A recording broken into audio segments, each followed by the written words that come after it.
Hi everyone! Good afternoon! So for today's video, tuturuan ko kayo kung paano patayin ng natural yung mga spider mites. Okay. As you can see in this plant, yung mga blue ternate namin, infested sila ng mga spider mites. So paano mo nga ba malalaman kung infested na sila ng spider mites? So makikita mo yung dahon nila parang may dot na color white like this. Ito.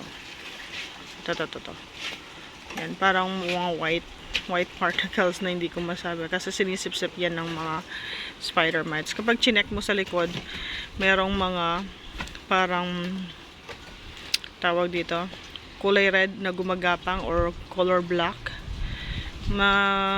Namamatay na sila ngayon kasi nga pang third day na naming nag-spray ng solution. So ayan nga. So dati nang namatay yung mga to, guys. If you could see on my videos, namatay talaga as in nakalbo yung mga blue ternates ko. Kaso hindi naman ako makapag pesticides na gamot talaga kasi kinakain or ginagawa namin tsaa yung blue ternate like everyday. Hindi namin siya maaani or hindi namin siya magagamit. If gagamit kami ng pesticides, we need at least 7 days para maalis yung gamot. So, I was thinking of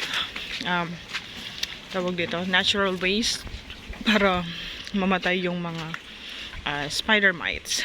So, ito yung ginamit namin para mabuhay ulit yung mga mga blue ternate namin. Nawalan na kami ng pag-asa actually kasi nga nakalbot talaga yung mga blue ternate namin. Ilang blue ternate to?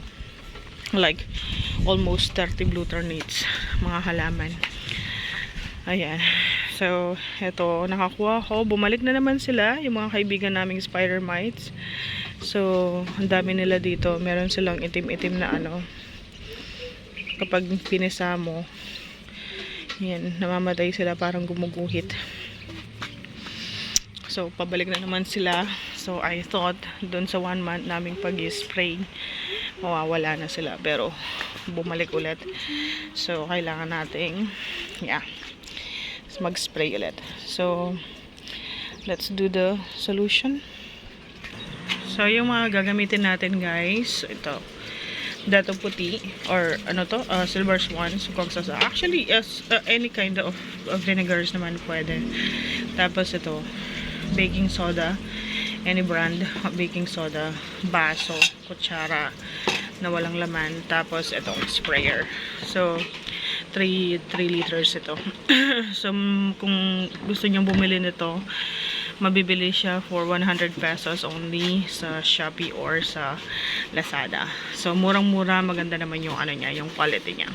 I'll put the link here down below kung gusto niyo order. Okay.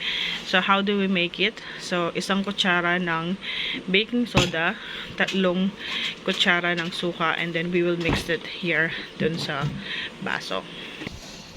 Okay, so 1 kutsara. Huwag masyado matapang, guys, kahit sa 3 liters.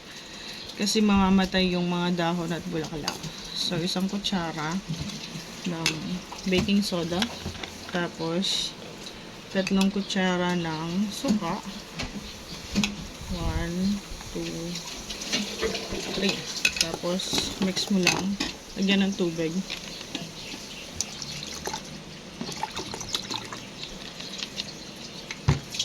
Tapos, mix mo munang mabuti.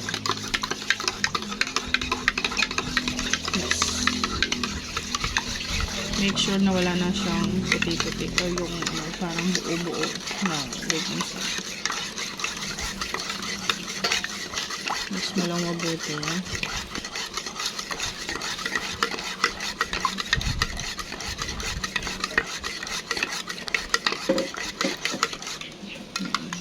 Pag wala na siyang buo-buo, so pwede na siyang ilipat doon sa sprayer. So ilipat natin ganito lang.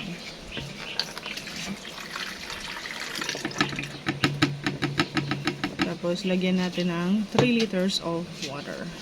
Pakip.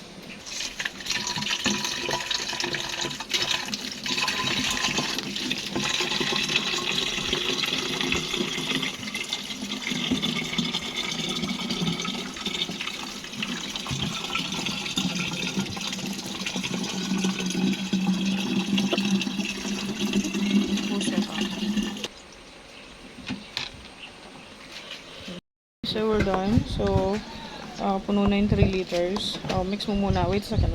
Aking lang na. Alog-alog nyo para mag-mix yung tubig. Tapos, ayan. So, pressurize na natin.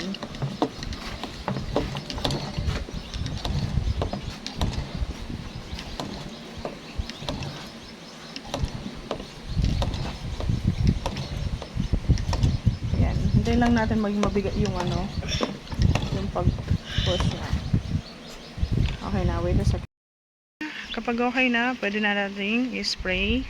Sige. Yan, ang kagandahan nito. Yan. Hindi mo na kailangan mag-spray sa kamay mo. Hindi ka naman mapapagod. So, kailangan i-sprayan sa ibaba kasi nag-stay sila sa ilalim ng tawag ito, ng mga dahon. So, taas at baba. Sige. So, hindi ko masyadong inano yung consistency niya kasi kapag sobrang tapang, namamatay yung mga dahon. So, kung ganito lang siya, kung ganito lang yung consistency niya, kahit everyday, makakapag-spray kayo. For the whole month, ayun, ganito lang everyday, like once a day. Tapos, kapag maintenance na lang, like, once in a week, pwede na siguro. Para kahit na iba't ibang klase ng insekto mamatay. Hindi lang spider mites, lahat. Pati mga uod na mamatay. So that's it guys. Thank you so much for tuning in. And I hope you've learned something from this.